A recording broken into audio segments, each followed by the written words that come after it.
Hey, this is Rob Anspach, and welcome back to another edition of eHeroes for those keeping count. This is episode 343, and my next guest, we're going to talk about high ticket sales because I know a lot of you love those numbers. And my favorite expression, the cheaper the client, the more hassles involved, because we don't want cheap clients ever. So I'm bringing on Lindsay Anderson, and we're going to talk about all kinds of crap. Yeah, it's for those who know, I like to just sling it out there because I think the truth is powerful. So, welcome, Lindsay, and thanks for being here. And we're gonna have a good time. Yeah, Rob, my pleasure. I'm excited to be on. Thank you so much for the opportunity. Appreciate it. Now, there's a lot of myths out there about high ticket sales, and for me, it was, I started in the entrepreneurial world, and a lot of my listeners will know back in 1995, owning a carpet cleaning business. And my slogan was, "We clean your carpet, not your wallet." I wanted people to realize that I wasn't expensive. In fact, I was probably the cheapest one out there. And but cheap always attracted cheap clients. And I think there's a lot of entrepreneurs out there that they want to be fair to their clients, but throwing out a high ticket item right away, they think scares people off. And I'm thinking, you know what? There's as much effort to create a high ticket, you know, uh, sale as it is a low ticket. So why not just sell the high ticket? Yeah, I mean, I've noticed that pattern too. For me, I don't know if this is your experience, Rob, but for the business owners, I mean, I agree. Like they all want to start low cost, but ultimately I find that what you're willing to charge is based on your own value, what you put the value on for your services and how you can provide clients. So when people are new coming into business, they haven't served, they haven't seen these success stories. So they're like, and they have a lot of money issues, like however they grew up. And so ultimately that puts them in this situation where they're not charging enough. And then they really hate business when ultimately what you really want to do is find that value inside. So you want to be working with the right clients and show yourself and show your clients, even if you're not working for money at the beginning, to Hmm. get that experience so you can turn that around and actually charge what you're worth. And you have to feel it because you cannot fake this in high ticket sales. You cannot just say the right words because they will pick it up. Well, and we go back to the beginning of entrepreneurship, and those getting into it will say, "Well, I need the experience." Well, Yeah.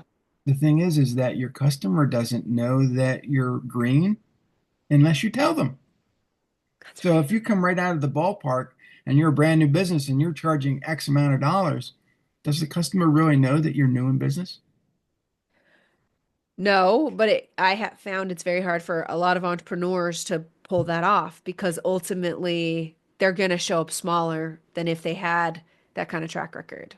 And it's For not hard to get a track record. You need like no, yeah. two successful clients where you believe that you can actually provide that value. Hmm. Yeah, so I'm actually looking on your website, and you come right out of the gate. Are you ready for consistent high ticket sales? Yeah. And I would imagine that everybody says, "Yes, I am." But there's going to be people who are like, "Oh, I don't know. It scares me." Yeah. And then they'll talk themselves out of it. That's right. That's right. Or with all of the, different marketing options you have today, and marketers are marketing themselves, so they make everything seem so easy and just turnkey, and all you have to do is plug in your name and you'll have all these high ticket sales rolling in. And so they go from strategy to strategy to strategy to strategy. Nothing ever works, and then they burn out. And so it's also marketers' fault Oh yeah. because we're saying everything is so easy. I don't really sell that. I like to sell the truth over, hey, this is real easy. It'll take you 1 month and you can make $1 billion. I always like going and being like, if you want to consistently generate high ticket sales, you got to have a strong foundation. You got to test some things and you got to build a system, and it takes time. Yeah. And it used to irk me when my customers would say, "Rob, I'm going with someone different. Yeah. You're too sarcastic for me." Okay. And then they would come back 6 months later. That other person broke me. I just I couldn't keep up. They were implementing stuff too quick. too fat, Mm. and it was just destroying our business. I want to come back to you because I know what I'm getting. And I'm like, yeah, but my prices went up. Damn it, Rob. Definitely. So I think that the big thing though is avoiding the shiny objects, the things that are going to tempt you into thinking that you're going to make money, and just taking one system at a time and mastering it. Yeah, and I think, business owners love that dopamine hit of the new idea and the endless possibilities. And that's where a lot of like entrepreneurs really thrive in that, like, oh my God, I'm so excited. And the sky's the limit. This is my next amazing business idea. And they really struggle with the more boring tactical aspects of business, which is going to keep you stuck forever if you can't either hire a team member to do this stuff for you, or you adapt and learn how to do it if you're just a natural creative. Like you're not really born only being able to create. You can actually learn these skills and build your business, but you got to have both. I have learned in order to successfully build your Well, business. let's talk about dopamine. I mean, social media is that dopamine hit that, like I said, everybody's scrolling, and I don't know, and yes, I've written books on social media, and it's something that I created this agency to help people with. However, I just don't think it's as effective as it used to be. Granted, maybe marketers broke it, but I feel like I'm living in a fishbowl some days. Nobody has any attention. They look at something, oh, okay, great, and they move on to the next. And now you're posting 5 times as much as you used to, which, you admitted when you got on. Rob, I see you everywhere. I don't try to be, but that's the reality of it. Yeah, you just have to be everywhere because everybody's scrolling. Yeah, I mean, like TikTok, the TikTok situation did not help us on that because the TikTok algorithm was so good. Everyone was just like, where's my next dopamine hit? So Right. if you're posting on social media like a business owner, which I find is much different than creating an account for as an influencer, trying to get those eyeballs, trying to make those viral videos. These are two entirely separate kinds of accounts. And that's where a lot of business owners go wrong is they post like an influencer and think that the money will just kind of like roll in. But to your point, you have to have a whole different strategy going in and as a business owner. So Yeah. For my view me, is, go ahead. yeah, my view is that social media hasn't become less effective. Being an influencer isn't as effective. You can't just put videos up. But the way I like to approach social media is all about relationships. So you certainly post good content, but you have to be engaging and reaching out and expanding your sphere of influence. And then you have to have a way, a mechanism, or a next step for people to actually convert. And Mhm. then for me, social media is incredibly successful. Mhm. Yeah, for me, I had this love-hate relationship with LinkedIn, and a lot of people ended up being in my Rob versus books because I considered them LinkedIn losers. There was always that pitch. Hey, Rob, nice to meet you. Hey, buy this, buy this. So, a few months ago, I wrote a book called LinkedIn Without the Cringe, and I put it up as a free download. And I must have had 1,000 downloads within a couple weeks. People were just, and they'd come back, Rob, I love this book. It's very, very sarcastic. It gave me the information. It made me like LinkedIn again. That's what we want you to do. I mean, but and I know the whole thing. You got to be omnipresent. However, a lot of entrepreneurs don't have the time, the patience, the bandwidth to be omnipresent. So for me, it's just Facebook, LinkedIn, and maybe YouTube and occasionally Instagram. I don't do Twitter anymore. Twitter is to me a flaming burrito. I just can't deal with it.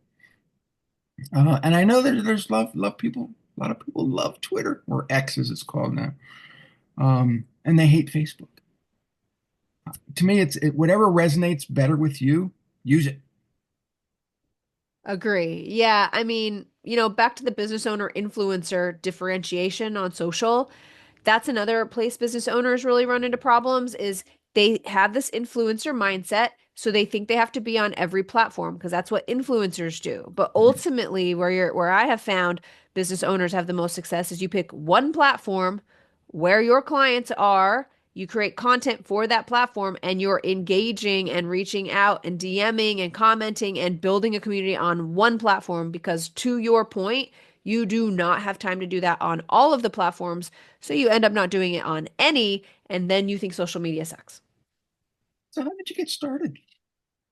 I started 20 years ago, so I've been running a digital marketing agency for the last 20 years, and I've always been a natural entrepreneur. And so my background is in marketing and information systems because I could always take my tech background and take flight to all of my new entrepreneurial ideas. So then I realized that business owners' biggest problem has always been high quality, like getting good leads in. How do Mhm. I find my next customers? And if they can't find that, then they burn out, they're frustrated. This is why business sucks. So I've dedicated my career to helping people create high quality lead sources. Yeah, And social and media is my favorite. I really think that's important because, as I said, when I started out in the cleaning business before I started this agency in 2001, I was going after any client that was out there, anybody that would open their wallet to me. And that created a problem because I wasn't focused on dealing with the right type of client. My sales were low. And I think at the time, my average sale back then, and we're going back 30 years, the average sale was about $75. Once I Interesting. started getting real with the types of clients that I wanted, my sales were about 8 to 10 times higher. Yes. Yes. And there are still cleaners today that reach out to me and say, Rob, this is what I'm charging. I'm like, good Lord, that's what I charged 30 years ago. And you're up in San Francisco? That's, there's no way that you can survive. So, Right. you're not Walmart. You can't lower your price to make it up in volume. So increase your price, drop the volume crap, and deliver the best service that you can for the high price. That's right. That's right. And focus in on being really good at one thing. Like the Mhm. money is in depth, not width. So there's plenty of people out there that you can find. So definitely the riches are in the niches, as they say. And I will double underline that, even though everything about you consciously and subconsciously do not want to do that. It is the facts. It is, and the more I niche down, the better. And the 100. funny, And the funny, you deliver better products, you have better testimonials. It's awesome. It's yeah. Well, easier. the last year that I owned the carpet cleaning business was 2014, which was the year after I launched my first book. And people are like, "Well, Rob, I didn't know you had a marketing agency."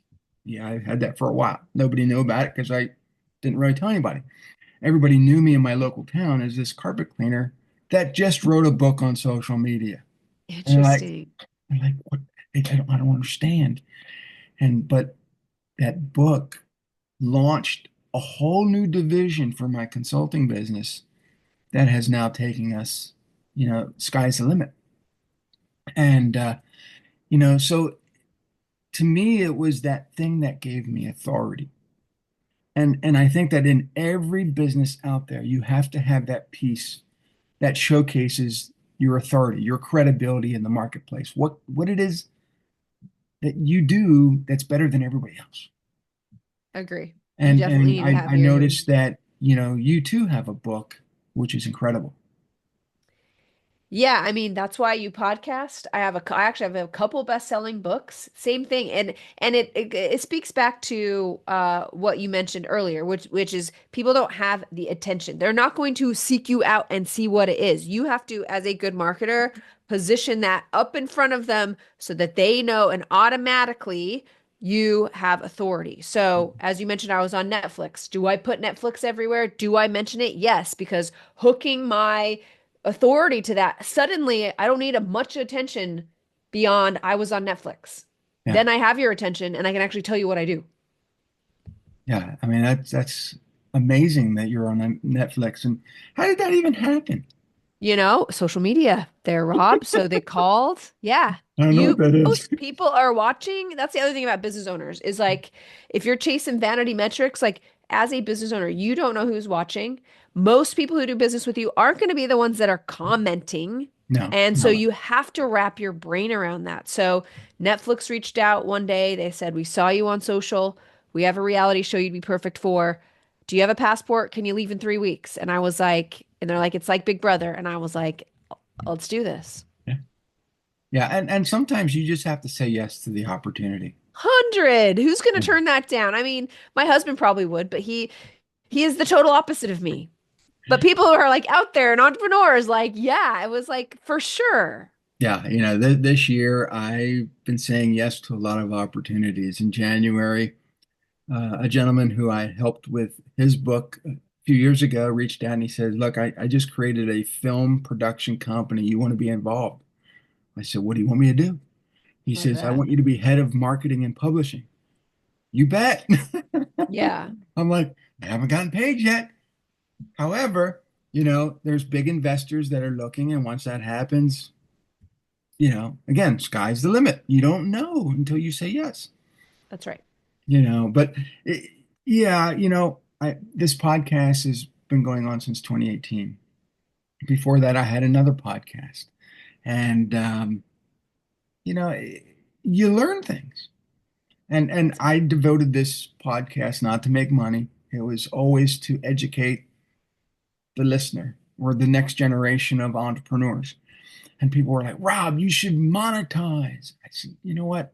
I have other stuff that's monetizing. I want something that I give back that has nothing to do with me making money." Well, I don't make that. That doesn't even make sense to me, Rob. You got to make money in everything. And sometimes you just got to say, you know what? This is for the sole purpose of doing this, to showcasing other entrepreneurs, giving them success. And I think sometimes marketers take something and they just screw it up. Yeah, you always want to be showing up in that, at least for me, in that place of service. Where can I be of most use? How can I provide value here? And it kind of goes back to what I was saying before, is like you find that value in what you can bring. You have to know it for yourself, and then you can freely share it, as you Mhm. mentioned. Well, let's talk about your podcast. Okay. What it's about. Yeah, I'm so actually my looking take's a at it little now, different. and So it is called The Lindsay Anderson Show. oh, And that's I interview, it's solo and I interview I run that podcast for three reasons. Number one, to provide value. So we talk all about sales and marketing and how to acquire more customers. mhm. That's the focus of the podcast. But ultimately, like you, the real reason for the podcast is so I can create relationships with people. I can get to know people and build on those relationships. So there's so many benefits, and obviously it's an authority piece. You're a Mhm. podcaster. You're willing to get behind a mic and say, "I am behind a mic and know what I'm talking about." That is worth a lot in terms of authority building. So I do it for a lot of reasons. I've had podcasts for many years, and it's awesome. And one of the original interviews I did on my first podcast, which was called Passions to Profits back in 2010, I got to interview Joe Sugarman, the Nice. inventor of blue blocker sunglasses. Brilliant guy. And now he passed away a couple years ago, but I still have this awesome recording that I can share out with people to get them to experience who Joe was. And in every interview I do, I'm thinking, wow, what if that person no longer existed? Now I have something I can share their story to. Interesting. It becomes part of that living legend. And so, Yeah, that's sort of the theme of e-heroes, e being entrepreneur heroes. And I want entrepreneurs to know that, there's always someone out there able to help you as long as you that's right. ask, That's right. but we're proud people. We have egos. We don't want help. We can do it ourselves, right? Yeah, but I've been doing this for 30 years. Do you guys really want to play the long game? I mean, I understand the power of the long game, but this new generation coming on board in 5 minutes, they're tired. They want to go do something else. So you got to get that information to them quick. Yeah, I mean, and in terms of running your business and getting help, like there is no way, I'll just say point blank, there is no way that you can be good at what you do, be an expert marketer, be an expert salesperson, be an expert operations officer, know how to do all the processes and systems. You will not be able to do it. But as a business owner, it's more than just marketing and customers and serving. Like there is a lot that happens Yeah. and a lot of skill sets that you need on yourself or your team to actually like make it work. So, you don't want to be walking around being like, I'll try to figure it out and stuff because it's impossible. There's so many moving pieces. It can be done with help. And it's a game, so learn how to play the game and have somebody else help you with those rules, especially if you're new. Yeah, and that's the nice thing about interviewing all the people I have over the years is I've developed this huge network of people I can reach out to. And I have people say, "Well, Rob, you're in the digital space, you're creative. You aren't don't you have all these people that are competitors?" No. They're friends. They're network. I can reach out and they're going to help me. And there's plenty of money in this world to be made. You That's know, right. and there's more if you allow other people to come in and help. That's right. That's right. So it's we have to understand this power of collectivity or collaboration. And I've been collaborating with more people in the last 6 months than I ever have in the last 20 some years that I've had this agency. And it's incredible. The It amount of is. people and the amount of knowledge that is out there. I don't want to know everything. I mean, when I was 20 years old, I thought I knew everything. I'm pushing 56. I know nothing. It's like, Yeah, amen to that. so it's I would rather partner with people that have the skill set that can get the stuff done. And if I have to compartmentalize everything, that's okay. But look, this is your strength. You do that. This is your strength. You do, and I'll be over here doing everything else. You know, Love it. after doing that, there's certain things I don't want to do anymore. That's right. That's right. So, I was looking at some of your interviews. You interviewed, you know, from NFL. Yeah, John Lee Dumas was one of my favorite interviews. If you know Yeah, John Lee Dumas, he was like one of the original podcasters. Yeah, I interview a lot of really, really great people on my podcast. The most interesting thing about JLD was he said, you have 15 minutes. Do not be late. Make sure your tech is working. You will never get 15 minutes again. So I went into that interview. What are my three questions? How am I going to most use this? And so that was a really great interview because he's one of the great podcasters. and one of the things that I've always done with this podcast is just make it a conversation. Yeah, it's really great. I don't have a list of questions. I barely do any research. I'll look at someone's website, see what they do. I might poke, through their social and see if they're not some wild card because I've had a few. I get them on the show and excuse me, and all they want to do is talk politics or this and that, and I'm like, oh my God, gotta get them off. And it's so I try to be very selective in who I bring on. Yeah, and I think we met. That's kind of like one little discussion you and I had online before we actually met in real person was, do you script out your questions for your podcast? You were an adamant no, and I was an adamant yes. Yeah. But I convinced you that everything would be okay. I wouldn't ask you, difficult questions.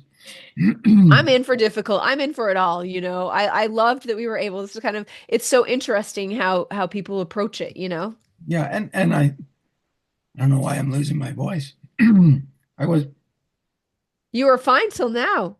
mhm. And it reminds me of when I did my second talk ever. The first talk I was great at.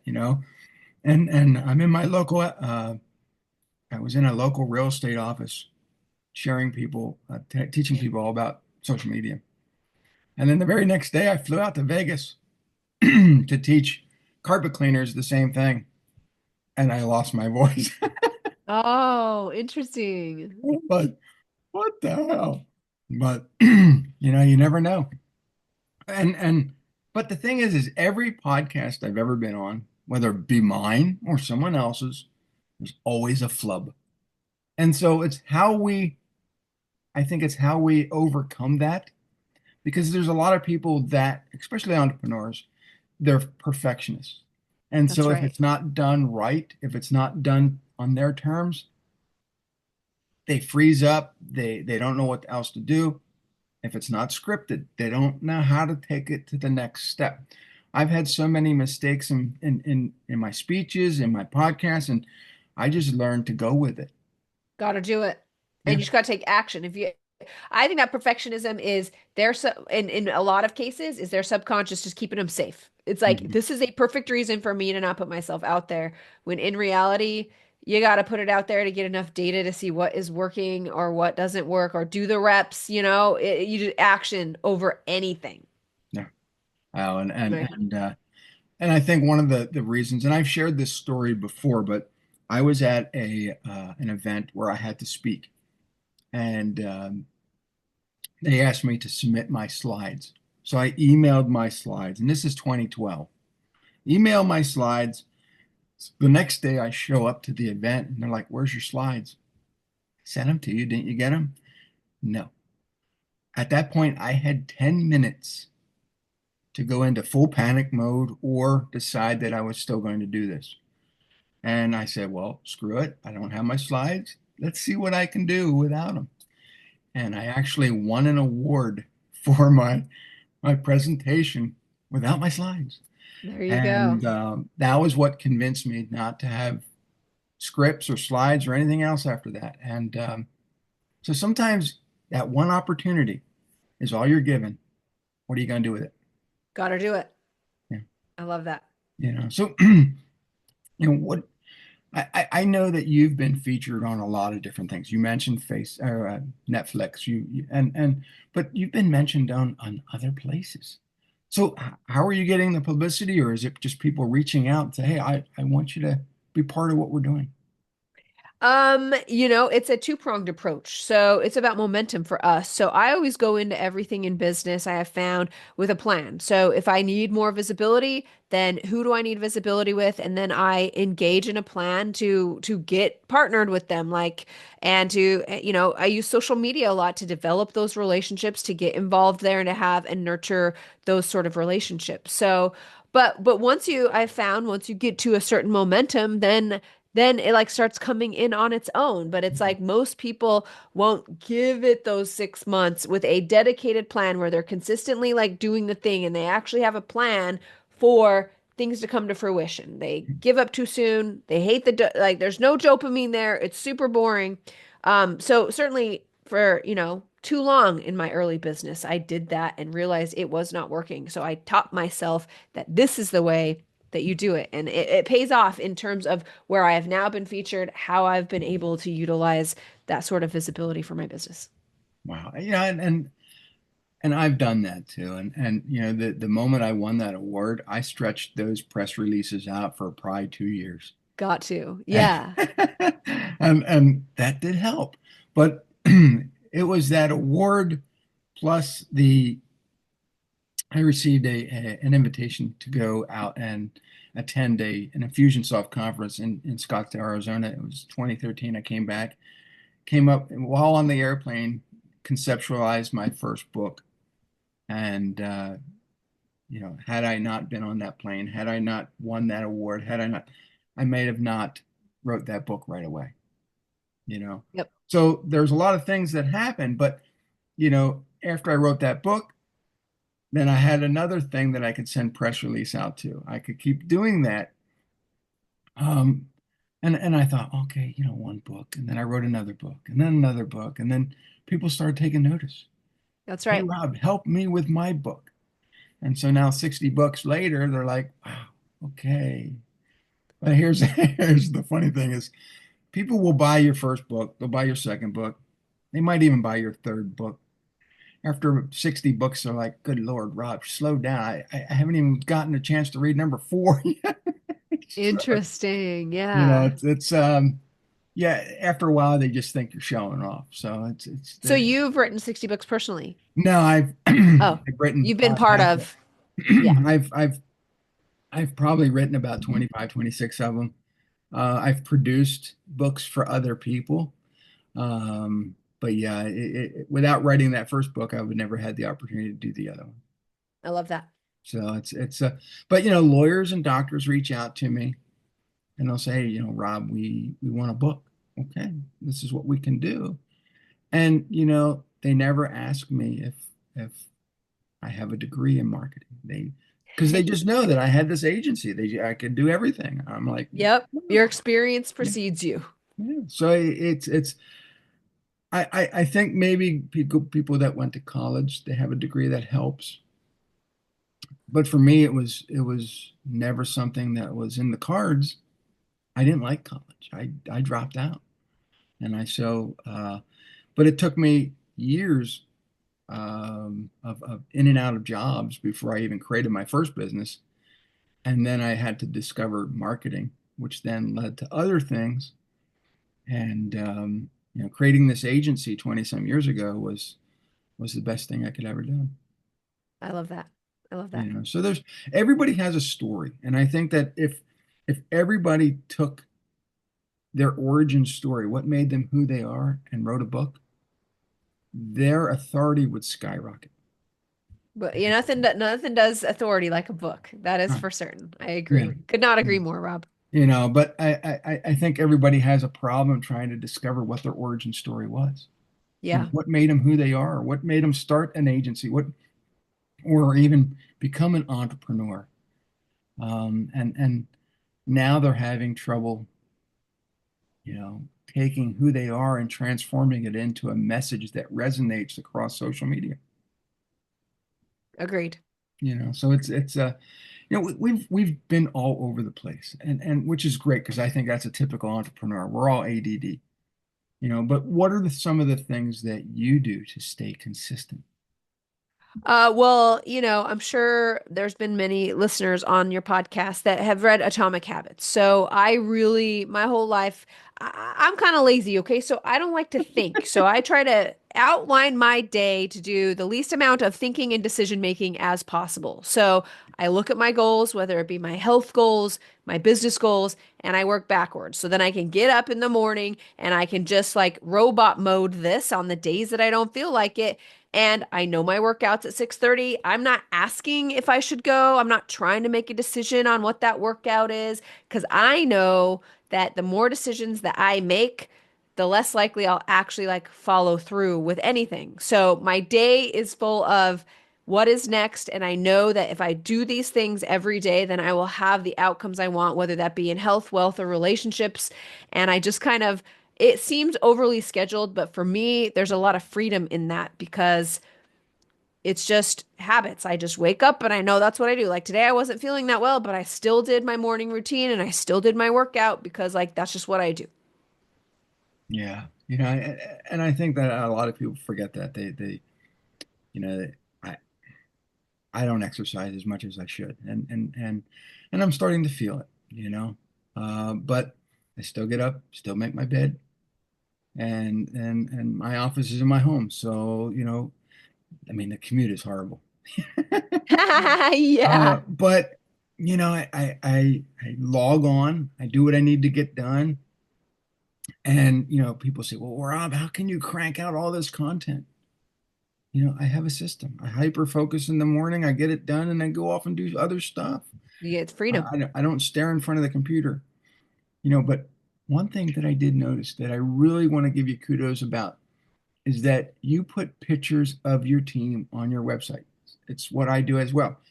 It gives you credibility. You're I not love just that. this single owner operator, looking bigger than you are. You have a team and you're willing to put those teams' faces out there for other people to see. And that's what builds trust. I love that. Yeah. So it's, and you give them personality. You showcase what they do. And so I always encourage anybody, if you have team members, and I hope that you're not, your attrition rate for employees is not awful. So you're, not having to change these pictures I keep every them day. for many, many, many, many years. Yeah, you don't want to be investing in that if they're not going to be a long-term situation. Right. But, take take your key couple people and just put them out there, put them on the website, because when people contact you and they'll say, "Hey, when you say, 'Hey, this is Lindsay," they know exactly who they're looking for or looking at when they go to your website. That's Oh, right. it's Emily. Okay. Oh, yeah, I see your picture. This is what you do. And it gives people this warm, fuzzy feeling because they're dealing with somebody not only it's human, but they can relate to. They know what That's right. you look like on the website. And I think that's key to building trust in any agency or in any entrepreneur venture. Yep, I agree. I definitely bring my team in. Otherwise, we couldn't scale. Let's talk about scale. We have a few minutes left, and I want you to kind of let people know about, what it is that you do as this social media machine.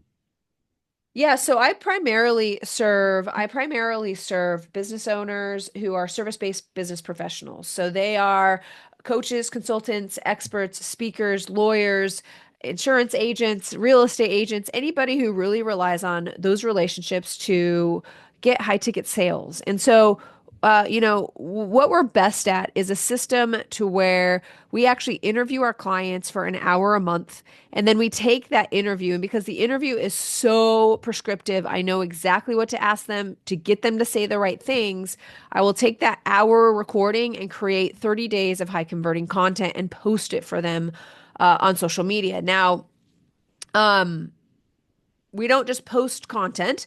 I then teach them how to virtually network and create those relationships on social and give them a mechanism to actually convert all of that social media visibility into clients. So I teach them how to do what I call an invite only event. That is a masterclass. We script it out for them. So when my clients work with me, it's more than just we're posting on social and hoping that people will reach out. It's an entire sales system that will actually target their ideal client. And we take all of the headache and heartache that is creating video for social media. It's so time consuming. Most people get it wrong. Most people are, posting as influencers. It causes so many business owners so much, you know, pain because it is such a thing that Yeah. we make it that much easier for them. So Well, so that's what we do. And then once they reach a certain level, then we can help them with their business systems and scale it. yeah, and I've been looking at some of the influencers lately, and and I understand, it's their business. They're trying to make money doing what they do. I've even watched because I wrote a book on marketing the magic, which is all about Walt Disney World.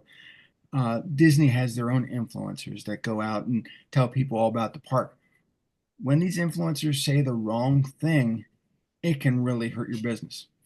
That's right. And so, trying to copy what an influencer does is very hard for a regular business. So yeah, they need a structure that you can prevent present. Uh, um, but yeah,